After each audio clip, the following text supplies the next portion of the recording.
And then, now one of the things it would be good because you have some states that have looked into or started state-backed cannabis lending programs, but that's still in its infancy. It's not there yet where those particular programs, which kind of operate like a SBA for the cannabis industry inside of their particular state. SBA is Small Business Administration. Well, ultimately, those, because they're new, they're not at a place yet where they have said, okay, let's get into this sort of defined structure program that we can use as a template to work with the financial institutions who want to support lending to businesses in this sector. So we're reaching out to you, those of you who are in the impact investing community, in the charitable foundations, in the restorative economic and social economic investment sectors, to meet with us, talk with us.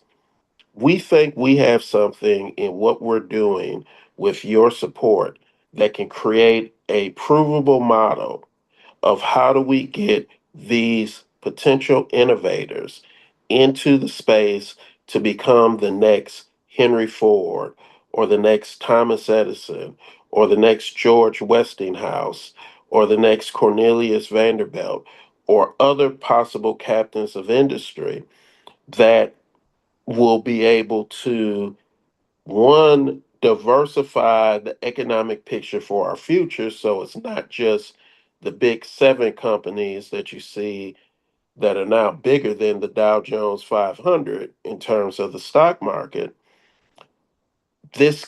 Our future can be very diverse, very decentralized, creating as many opportunities as possible. Well, Bank Black is that key. The cannabis industry is the first industry. We do believe that this is something that can be deployed to businesses in other industries.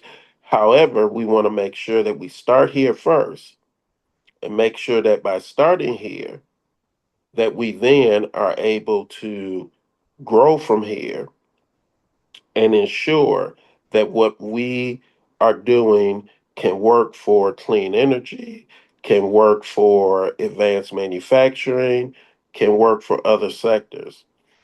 Also, excuse me, I am in the middle of a cold and it's kind of transitioning from my sinus passages to my throat. It'll be in my chest soon. So I'll be coughing from the chest versus trying to blow from the nose. It's been a rough past few days, people. But I say all that to say this is the opportunity to cure the ills, to set a path for how do we help these potential entrepreneurs grow and establish their business so they can become the new titans.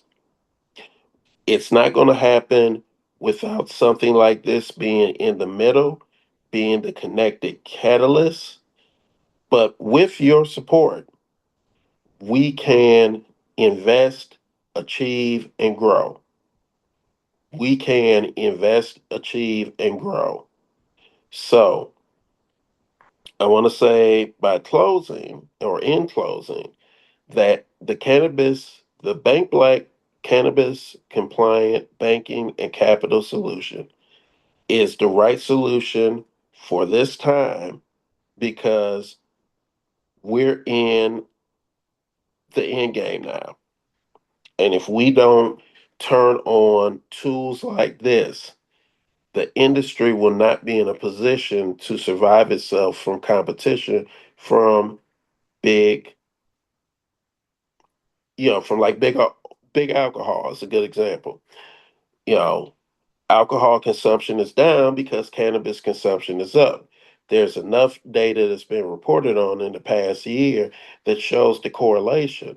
So, what is big alcohol going to do eventually?